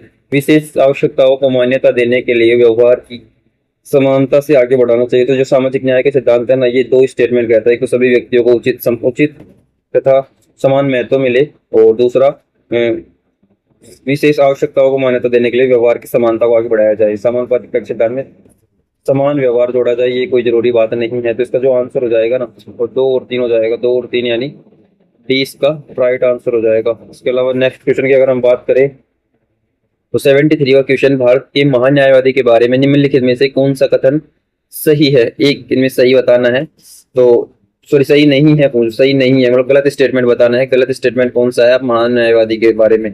पिछले साल भी सेम टू सेम क्वेश्चन आया था और मैंने आर्टिकल भी बताया था, आर्टिकल बताते हुए डिस्कस किया था, same to same question ditto. वह व्यक्ति उच्चतम न्यायालय के न्यायाधीश नियुक्त होने के लिए अर्हता प्राप्त होना चाहिए, ये तो सही है। उसे केवल भारतीय उच्चतम न्यायालय और उच्च न्यायालय में सुनवाई करेगी, गलत। भारतीय किसी भी न्यायालय में वो जाके सुनवाई कर सकता है, तो ये गलत हो जाएगा और हमें गलत ही बताना है, तो बी आंसर हो जाएगा 73 जो क्वेश्चन है। इसके अलावा राष्ट्रपति के प्रसाद पर्यंत पद धारण करता है, ये भी सही, और राष्ट्रपति के द्वारा अवधारित पारिश्रमिक जो वेतन है ना वो प्राप्त करता है। तो ये क्वेश्चन एक रिपीट हो गया, डायरेक्ट रिपीट। कितने क्वेश्चन हो चुके अभी हम गिन भी नहीं रहे, लेकिन लगभग 8 से 9 क्वेश्चन स्टेटमेंट के साथ साथ तो अभी तक तो हो चुके।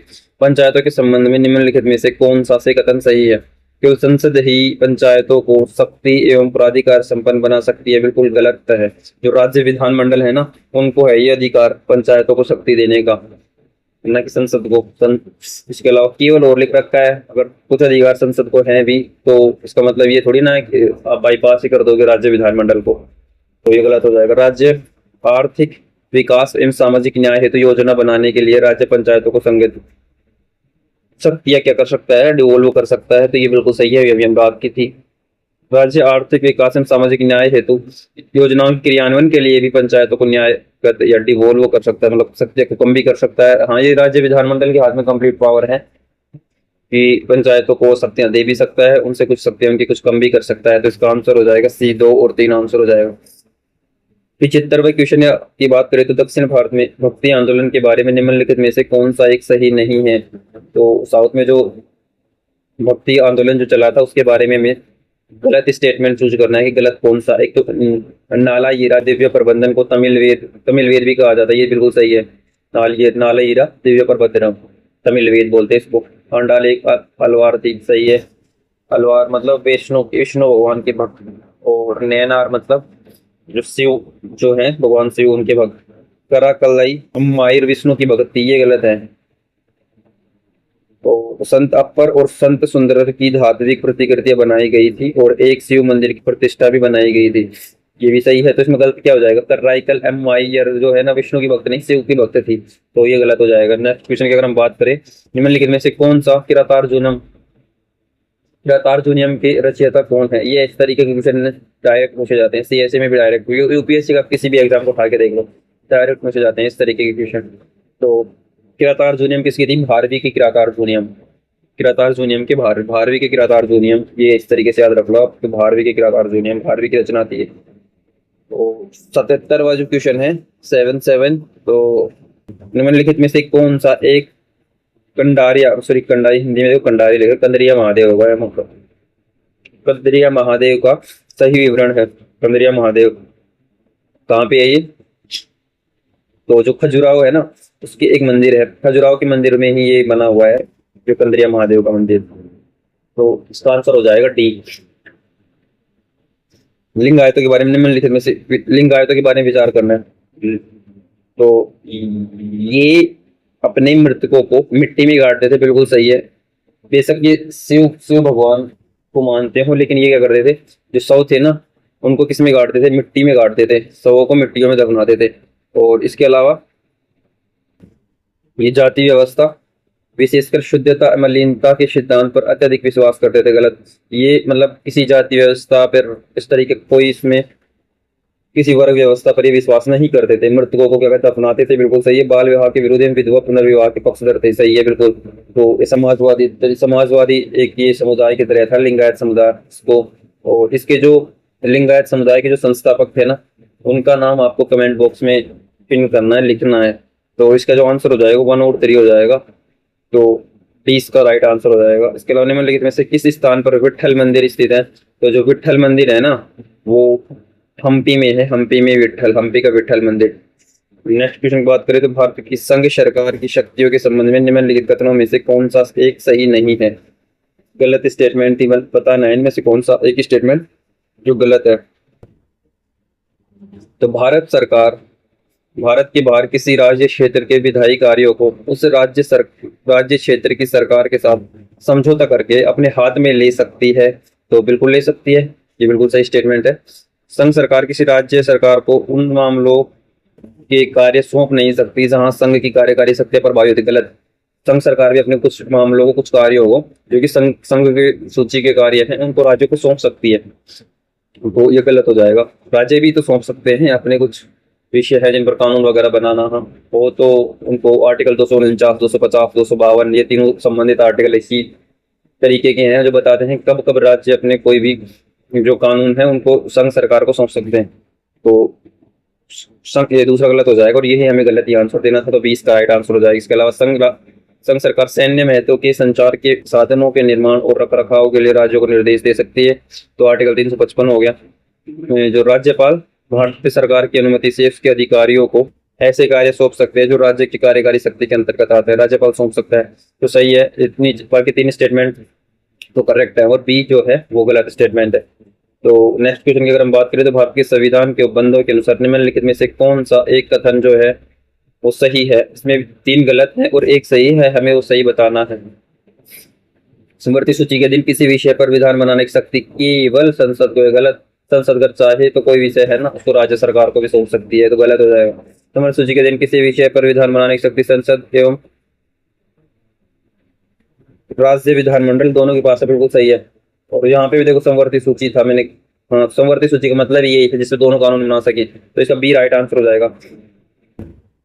इसके अलावा ये 2 गलत एक्सप्लेनेशन कर रखा है, विधानमंडल केवल राज्य विधानमंडल ऐसा कोई प्रावधान नहीं है, संवर्ती सूची को राज्य और केंद्र दोनों अपना कानून बना सकते हैं।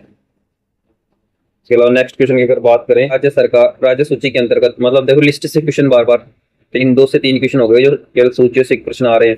राज्य सूची के अंतर्गत विधान पारित करने के संबंध में निम्नलिखित में से कौन सा सही है? सही बताने हैं और राज्य सूची के संबंध में सही कौन से हैं? तो पहला जो है, राज्य क्षेत्रों के लिए अनन्य रूप से जो आरक्षित क्षेत्र है ना, केवल राज्य के लिए जो अनन्य आरक्षित का मतलब केवल राज्य जिन पर कानून बना सकते हैं, इस तरीके से। तो कतिपय परिस्थितियों में संसद भी विधान बना सकती है। मैंने 3 आर्टिकल बताए थे, 249 और 250 और 252, जिसमें एक में तो राज्यसभा राज्य सूची का कानून सौंप सकती है किसको, संसद को, विशेष बहुमत पारित करके। एक में 2 या 2 से अधिक राज्य और मिलकर कानून बनाने के लिए कह सकते हैं।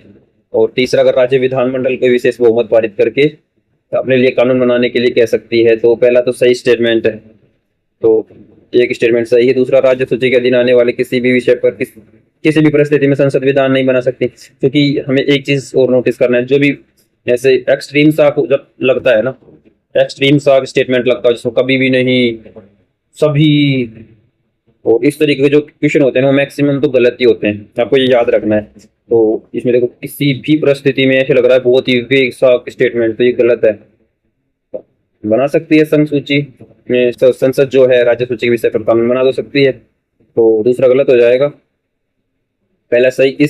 तीसरा स्टेटमेंट, राज्य सूची के अधीन किसी विधि को पारित करने के लिए राज्यसभा द्वारा 2/3 सदस्यों की उपस्थिति में मतदान तथा समर्पित संकल्प के द्वारा आर्टिकल 249 के तहत सौंपा जा सकता है। तो तीसरा सही है। आंसर हो जाएगा 1 और 3, यानी आंसर हो जाएगा सी। नेक्स्ट क्वेश्चन की बात करें, अध्यादेश के प्रख्यापन के संबंध में निम्नलिखित में से कौन सा अध्यादेश के बारे में क्वेश्चन है। अध्यादेश के लिए आर्टिकल कौन सा है, आर्टिकल 1, 2, 3। संसद में राष्ट्रपति के लिए 223 और राज्यपाल के लिए इस 2 को आगे इधर कर दो, यानी 213 की भी राज्यपाल के लिए अध्यादेश जारी करने की शक्ति इन 2 आर्टिकल के तहत है। तो इसमें जो है, राष्ट्रपति अस्थायी अवधि के लिए अध्यादेश प्रख्यापित कर सकता है। 123 मैंने बताया। राष्ट्रपति द्वारा प्रख्यापित किसी अध्यादेश को संसद के द्वारा पुनः सम्मेलन या रीअसेंबल में 6 सप्ताह के भीतर अनुसमर्थन किया जाना होता है। मतलब 6 सप्ताह में, अगर वो जब भी वो बनेगी ना, जब भी सरकार बन जाएगी, मतलब अगर संसद अस्तित्व में नहीं है, संसद बनती है और 6 सप्ताह तक अगर इस जो अध्यादेश जारी किया गया उसका समर्थन नहीं किया जाता है तो समाप्त हो जाता है। तो मैक्सिमम ये ऐसे कोई साफ स्पष्ट तो इस पर अवधि दी नहीं गई है कितने टाइम तक कोई अध्यादेश रह सकता है, लेकिन 6 माह तक तो जब तक संसद भंग रह सकती है, और 6 सप्ताह तक जब तक वो पारित ना हो, उसको अनुमोदन ना मिले, तब तक तो इसकी अवधि हो सकती है 6 माह, 6 सप्ताह तक मैक्सिमम हो सकती है। ये संविधान में नहीं लिखी, सिर्फ अनुमानों से अंदाजा लगाया जाता है। 84वें क्वेश्चन की अगर हम बात करें तो सूची 1 है जिसमें झूम खेती का नाम दे रखा है और लिस्ट 2 में देश दे रखा है। इस क्वेश्चन को ना आप रट लो, ऐसे समझ लो, कभी भी किसी भी एग्जाम में आपको देखने को मिल सकता है। यूपीएससी नहीं, किसी में भी देखने को मिल सकता है। ये इतना कॉमन सा क्वेश्चन है और कंफ्यूज भी कर सकता है ये। तो इसमें जो है मिल्पा जो है, मिल्पा तो मैक्सिको में बोलते हैं झूम कृषि को, और लदांग बोलते हैं मलेशिया में, रोक्का जो है रोक्का ब्राजील में बोलते हैं, और मिसोल जिसको मैसोल में बोलते हैं, ये बोलते हैं जायरे कांगो जायरे में। तो इसका आंसर हो जाएगा 4, 3, 2, 1। 4, 3, 2, 1 आंसर ए इसका राइट आंसर हो जाएगा। नेक्स्ट क्वेश्चन की अगर बात करें तो केंद्र सरकार के द्वारा सौभाग्य जो योजना किससे संबंधित है। सौभाग्य जो योजना लाई गई थी वो किस लिए लाई गई थी, हमें 85 का क्वेश्चन में बताना है। तो ये लाई गई थी देश के सभी घरों को विद्युतीकरण, यूनिवर्सल हाउस होल्ड इलेक्ट्रिफिकेशन के लक्ष्य को प्राप्त करना इसका मुख्य उद्देश्य था सौभाग्य स्कीम का। नेक्स्ट क्वेश्चन की बात करें, कार्टाजेना प्रोटोकॉल जिसे भारत का एक पक्ष का, जिसमें भारत कार्टाजेना प्रोटोकॉल के बारे में है, जो भारत भी जिसको सपोर्ट करता है, किससे संबंधित है। तो जो कार्टाजेना प्रोटोकॉल है ना, वो IABS से संबंधित है। ABS मतलब जैव विविधता सम्मेलन कन्वेंशन के तत्वाधान में तय किए गए जैव सुरक्षा से संबंधित है। मतलब ये जो थे ना, इस तरीके से थे। ABS एक तो नगोया ABS संबंधित हो, एक्सेस टू बेनिफिट शेयरिंग। दूसरा, इनलीगल व्यापार ना हो, और अगर कोई भी अनुवांशिक रूप से जो किसी फसल को, आप कोई नई प्रजाति को आप उससे लाभ प्राप्त कर रहे हो, नई नई तकनीकी अनुवांशिक तरीके से चेंजिंग करके, तो आपको शेयर करना होता है जिन देशों के साथ जिनके पास ये इस तरह की कोई तकनीकी नहीं है। तो ये किससे ये बात, जो कार्टाजेना प्रोटोकॉल है जैव विविधता सम्मेलन में के तत्वाधान में जैव सुरक्षा से संबंधित है, जीवों की सुरक्षा से संबंधित है। तो 37वें क्वेश्चन की बात करें तो 2 निकटवर्ती और भिन्न पादप समुदायों के बीच की सीमा को घेर लेने वाले, दखल करने वाले विविध प्रकार के प्राकृतिक वनस्पति के संक्रमण क्षेत्र को किस रूप में जाना जाता है। तो इसको जाना जाता है, इकोटोन जो है ना, इकोटोन का काम ये होता है जिसमें 2 अलग अलग बायोडाइवर्सिटी जैव विविधता के क्षेत्रों को, बायोम को के बीच का एक संक्रमण का जो क्षेत्र होता है ना, पारिस्थितिक तंत्रों के बीच का एक संक्रमण का क्षेत्र होता है, उसको बोलते हैं इकोटोन। ये जो क्षेत्र हो जाता है, इसमें क्या होता है, मान लीजिए इस तरफ क्या है, मरुस्थल है, और इस तरफ जंगल है, तो ये जो इकोटोन का क्षेत्र कैसा होगा, उसमें मरुस्थल भी होगा थोड़ा बहुत, और धीरे धीरे थोड़ी थोड़ी वनस्पति भी इधर होगी, दोनों चीज इसमें मिलेगी। ये सबसे ज्यादा कगार इफेक्ट पाया जाता है यहाँ पे। कगार इफेक्ट का मतलब होता है सबसे ज्यादा जो है जैव विविधता इसी क्षेत्र में पाई जाती है।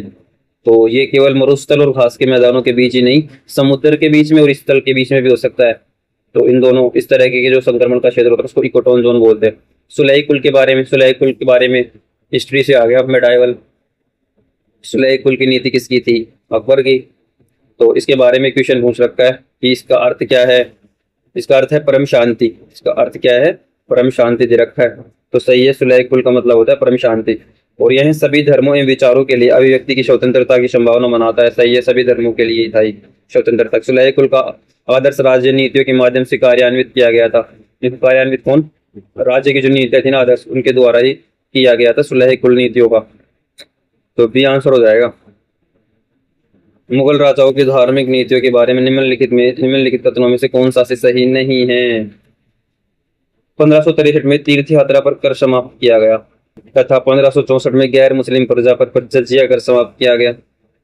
गलत स्टेटमेंट बताना है हमें। तो ये तो सही है कि तीर्थ यात्रा कर है ना 1563 में ही समाप्त किया गया था, और 1564 में गैर मुस्लिमों पर जो जजिया है ना उसको भी समाप्त कर दिया गया था। ये सही है। अकबर के काल का हो गया ना 1500, अकबर के काल में 1556 से 1605 तक। इसके अलावा अकबर ने अपने अधिकारियों को धार्मिक सहिष्णुता की नीति का अनुकरण करने के लिए दिशा निर्देश जारी किए थे। ये भी सही है।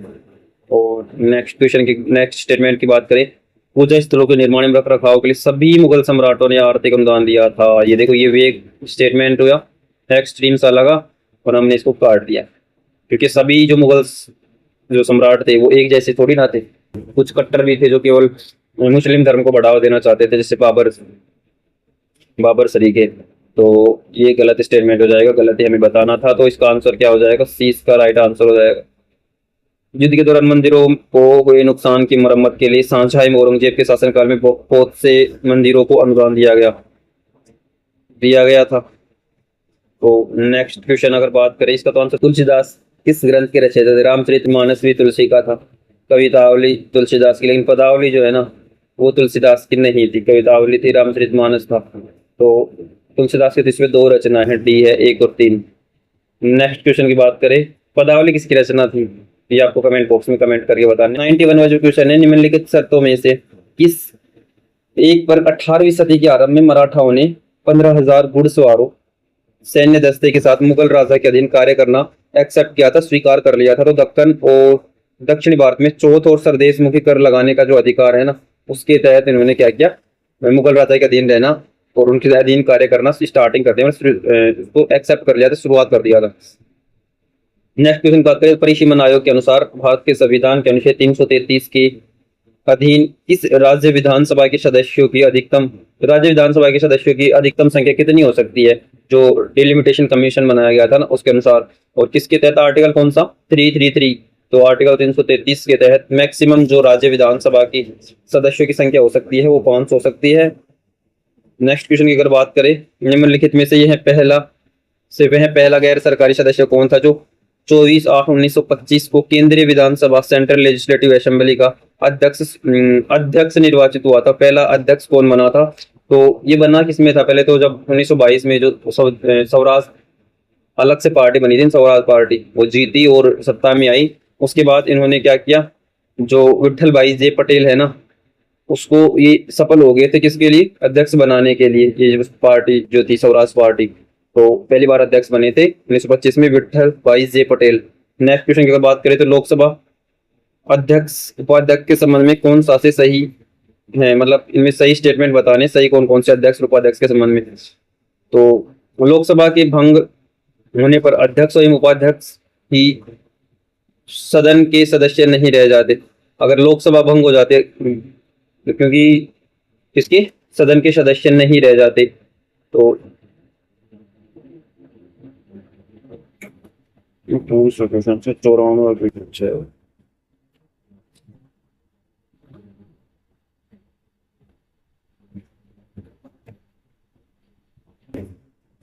तो नेक्स्ट क्वेश्चन है 94 लोकसभा अध्यक्ष एवं उपाध्यक्ष के संबंध में निम्नलिखित कथनों में से कौन सा से सही है। सही स्टेटमेंट बताना है। लोकसभा की भंग हो जाने पर अध्यक्ष एवं उपाध्यक्ष दोनों ही सदन के सदस्य नहीं रह जाते। सही है, अगर संसद ही भंग हो गई तो ना तो अध्यक्ष सदस्य रहेगा ना लोकसभा का उपाध्यक्ष सदस्य रह पाता है। दूसरा, लोकसभा की भंग हो जाने पर अध्यक्ष एवं उपाध्यक्ष दोनों ही अपना पद छोड़ देते। गलत है। अध्यक्ष एवं उपाध्यक्ष अपना पद बताऊं कब छोड़ते हैं? जब तक कि नई लोकसभा का चुनाव न हो जाए और जब कोई नया लोकसभा अध्यक्ष जब तक शपथ नहीं ले लेता ना तब तक अपने पद पर बने रहते हैं। दूसरा तो गलत हो जाएगा, एक सही हो जाएगा। और केवल उपाध्यक्ष अपना पद छोड़ता है और अध्यक्ष लोकसभा भंग होने के पश्चात अगली लोकसभा की पहली बैठक से तत्काल पहले तक अपना पद नहीं छोड़ता। तो ये बिल्कुल सही है, ये हमने देखा कि अध्यक्ष अपना पद नहीं छोड़ता। तो 1 और 3 इसका राइट आंसर हो जाएगा, यानी डी इसका राइट आंसर हो जाएगा।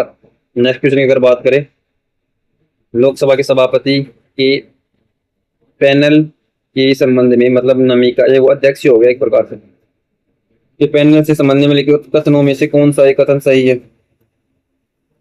ये मतलब वो सभापति का जो पैनल लिया जाता है, मतलब अध्यक्ष जो है ना 10 ऐसे लोगों को सिलेक्ट करके पहले से रख लेता है सिक्वेंस वाइज। अगर अध्यक्ष ना हो उपाध्यक्ष ना हो तो फिर उस क्रम में ही लोकसभा के अध्यक्ष कौन बनेगा, अगर वो उपस्थित होते हैं अध्यक्ष उपाध्यक्ष, तो ये डिसाइड करके रख देता है। उसको बोलते हैं सभापति का पैनल लोकसभा के लिए।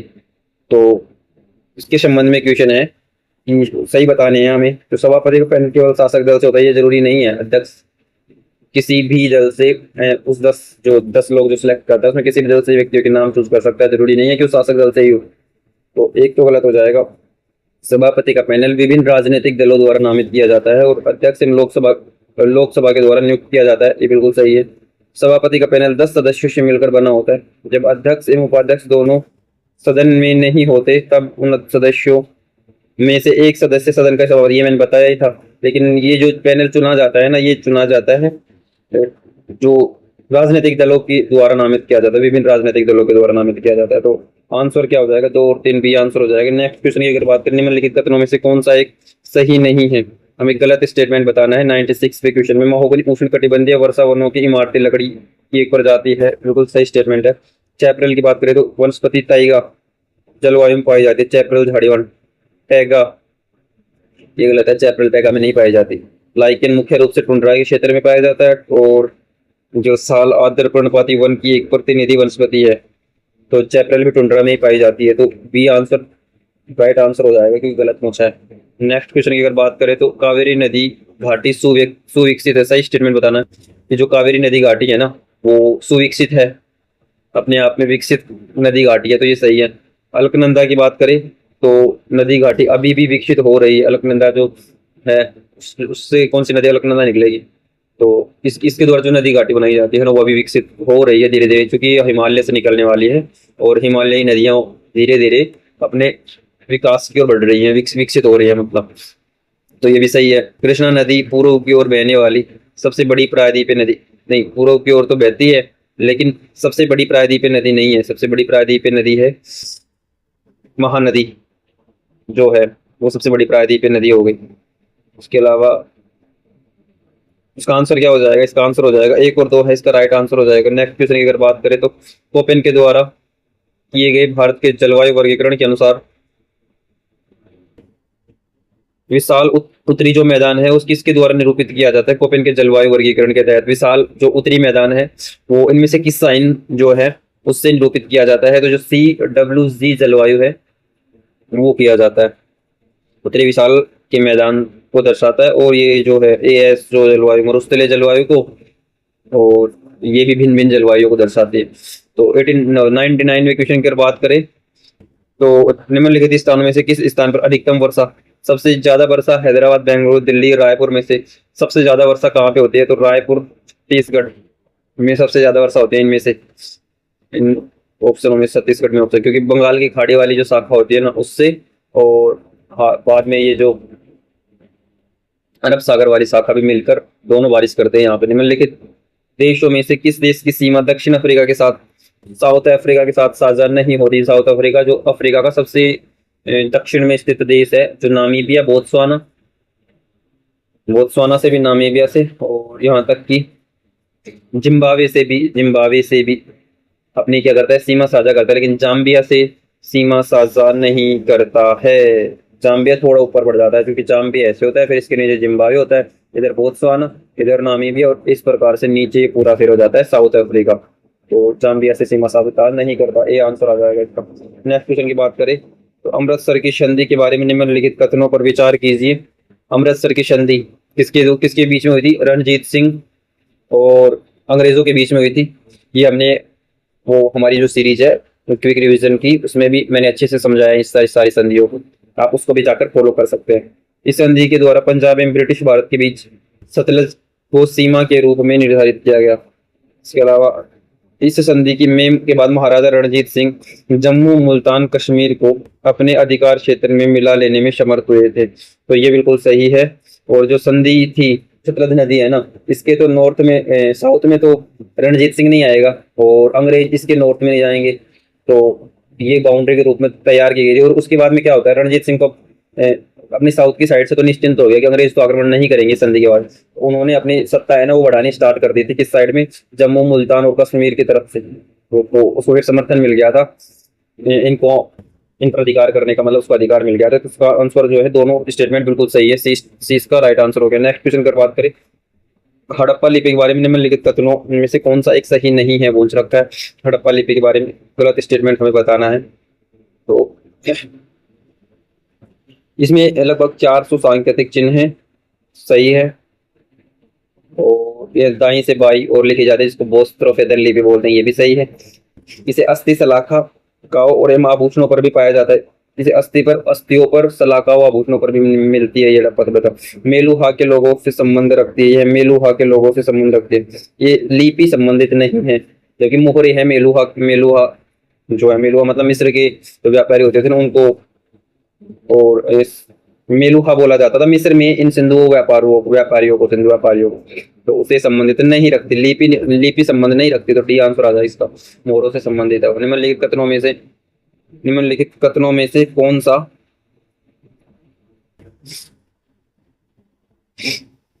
सा से सही है, सही बताना है। बंगाल में ये जो परमहंस मंडली की जो स्थापना है ना स्वामी विवेकानंद के द्वारा की गई थी।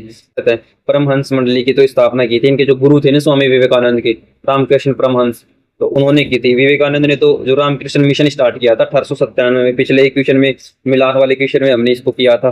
तो ये क्वेश्चन भी देखो रिपीट हो रखा है उसमें उसमें लेकिन ये दे रखा था कि किस स्थापना कब कब हुई थी, कालक्रम के अनुसार व्यवस्थित करना था। हिंदू धार्मिक विचारधारा तथा प्रथा के सुधार के उद्देश्य से महाराष्ट्र में प्रार्थना समाज की स्थापना हुई थी। प्रार्थना समाज की स्थापना ईश्वरचंद्र विद्यासागर, ये भी रिपीट हुआ है, सेम टू सेम, इसमें तो स्टेटमेंट भी रिपीट हुए हैं, तो ये सही है। केवल दो बी आंसर इसका राइट आंसर हो जाएगा। महात्मा गांधी की दांडी यात्रा अथवा नमक अभियान के बारे में निम्नलिखित कथनों में से कौन सा एक सही नहीं है। तो महात्मा गांधी के बारे में हमें गलत स्टेटमेंट चूज करने हैं जो दांडी यात्रा से रिलेटेड है। तो यह एक ऐसी पहली राष्ट्रीय गतिविधि थी जिसमें बड़ी संख्या में महिलाओं ने भाग लिया था। महिलाओं की सहभागिता की अनुमति दे दी थी कमला देवी चट्टोपाध्याय के अनुरोध पर गांधी जी ने। तो ये भी सही है। एक एक स्टेटमेंट आप याद रख सकते हो, इससे एक एक स्टेटमेंट से एक क्वेश्चन बन सकता है। पाश्चात्य प्रेस की बात करें तो वेस्टर्न प्रेस के द्वारा इस अभियान को विस्तार से छापा गया था। तीनों सही स्टेटमेंट है। गलत कौन सा? ये है लंदन के प्रथम गोलमेज सम्मेलन की सफलता के बाद ये अभियान प्रारंभ किया गया था। गलत। दांडी जो यात्रा की गई थी गांधी जी की, ये गोलमेज सम्मेलन की प्रथम असफलता के बाद नहीं बल्कि उससे पहले ही प्रारंभ कर दी गई थी। ये तो 1931 में हुई थी, दांडी यात्रा 1930 में हुई थी। भारतीय राष्ट्रीय कांग्रेस की ब्रिटिश समिति कब स्थापित की गई थी? जो आईएनसी है ना, उसने ब्रिटिश समिति की स्थापना की थी कब? 1889 में, 89 में। तो ए इसका राइट आंसर हो जाएगा। और नेक्स्ट क्वेश्चन, तमिलकम जो है प्राचीन तमिल देश का नाम था जिसमें क्या क्या सम्मिलित था। तो इसमें सम्मिलित था वर्तमान तिरुपति की पहाड़ियां, प्रायद्वीप के सुदूर दक्षिणी शोर का भूभाग है, मतलब जो प्रायद्वीप भारत है उसके जो दक्षिण का जो मध्य भूभाग वो इसमें शामिल था। साथ में तिरुपति की पहाड़ियां, किसमें? तमिलकम जो क्षेत्र था प्राचीन उसमें। तो 20 का राइट आंसर हो जाएगा। नेक्स्ट क्वेश्चन की बात करें, लोकसभा के अध्यक्ष को पद से हटाने के लिए किसी सदस्य द्वारा दी जाने वाली संकल्प की सूचना किसे संबोधित होनी चाहिए। तो अगर लोकसभा को पद से हटाना है तो एक जो सूचना दी जाती है ना, वो किससे संबोधित पहले होनी चाहिए ताकि उसको हटाया जा सके। तो महासचिव जो लोकसभा के हैं उनसे संबोधित होनी चाहिए कोई भी सूचना देने के से पहले। लोकसभा की जो सॉरी लोक लेखा जो समिति के संबंध में निम्नलिखित कथनों में से कौन सा एक सही है। तो लोक लेखा समिति के संदर्भ में पहला यह लोकसभा के 15 सदस्यों जिसमें राज्यसभा के 7 सदस्य 15 प्लस 7 22 से मिलकर बनी होती है, तो बिल्कुल सही है। और अब मैं बताऊं आपको, इसमें थोड़ा बड़ा सिंगल क्वेश्चन दे दिया लोक लेखा समिति। पिछला जो साल के जो पेपर था उसमें एक एक समिति के बारे में एक एक स्टेटमेंट था और हमें सही चूज करना था। और ये चूज करना था कि कौन सी केवल लोकसभा की एक समिति है, उसमें लोक लेखा समिति का भी नाम लिखा हुआ था, याद है ना। इसमें उसको एक्सप्लेन करके दे दिया, तो ये इसका राइट आंसर है। वहां पे भी गलत था, यहाँ पे हमने ये चूज कर लिया कि केवल लोकसभा की नहीं, इसमें राज्यसभा के 7 सदस्य भी मिलकर बने होते, तो ये बिल्कुल सही हो गया, ए इसका राइट आंसर हो गया। नेक्स्ट क्वेश्चन की अगर बात करें 109वें क्वेश्चन की, तो अध्यक्ष लोकसभा के संबंध में निम्नलिखित कथनों में से कौन सा सही है। इस बार ना लोकसभा अध्यक्ष है ना, ये 2020 वाले पेपर में लोकसभा अध्यक्ष स्पीकर के बारे में 34 क्वेश्चन है लगभग शायद। लोकसभा अध्यक्ष के चुनाव का संचालन भारत के चुनाव आयोग के द्वारा किया जाता है, कि जो इलेक्शन होता है ना उसका जो मैनेजमेंट है वो किसके द्वारा किया जाता है, तो चुनाव आयोग के द्वारा किया जाता है, ये ऐसा बोल रहा है ये स्टेटमेंट। दूसरा, अध्यक्ष के द्वारा अपने पद का कार्यभार ग्रहण करने पर शपथ लेना, प्रतिज्ञान करना और उस पर हस्ताक्षर करना अपेक्षित नहीं है। दूसरा स्टेटमेंट तो ये कहता है। तीसरी बात करें, मतदान की स्थिति में मतों की संख्या बराबर होने पर अध्यक्ष निर्णायक मत का प्रयोग नहीं कर सकता। निर्णायक मत डालने का अधिकार है ही किसको, अध्यक्ष उपाध्यक्ष को, है, तो ये गलत हो जाएगा। और भारतीय चुनाव आयोग है ना, लोकसभा चुनाव का संचालन नहीं करता, वो करता है राष्ट्रपति का, उपराष्ट्रपति का।